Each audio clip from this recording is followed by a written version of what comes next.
The solar arrays on the Carbon Neutral Energy Solutions building were installed over a decade ago when the building was built. And Stryten's BESS provides the missing piece of this puzzle, accelerating progress in renewable energy adoption. And I think that's a big win for everyone. This application is one of a kind. The EV charger is talking to the battery's talking to solar's talking to Georgia Power, and they're all talking to each other. And they're making all these techno-economic decisions, turning it into a commercial benefit for both the local site that's using it, as well as the broader community as a whole. If anyone wants to learn about the battery, just gather here for about 5 minutes. So the output is actually 480 volts, three-phase electric, which is very common for a building of this size.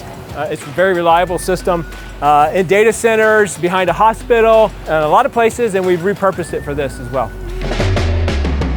And so this is what we call the BMS, Battery Management System.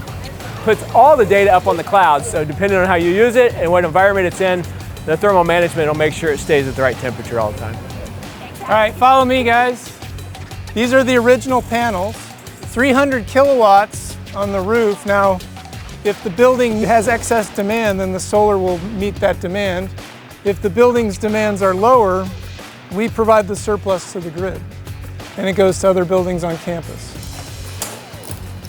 All of the solar comes in here in the form of DC, and then it gets converted, like Scott mentioned, the battery as well, from DC to AC so that it's suitable to tie it into our grid.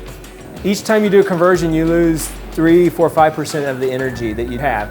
So one of the future projects we got in mind is to do direct couple DC to DC. So if the solar is going directly into the battery, it's skipping this, you can save anywhere up to maybe 10% of the total energy. Each way, yeah. It's a big deal.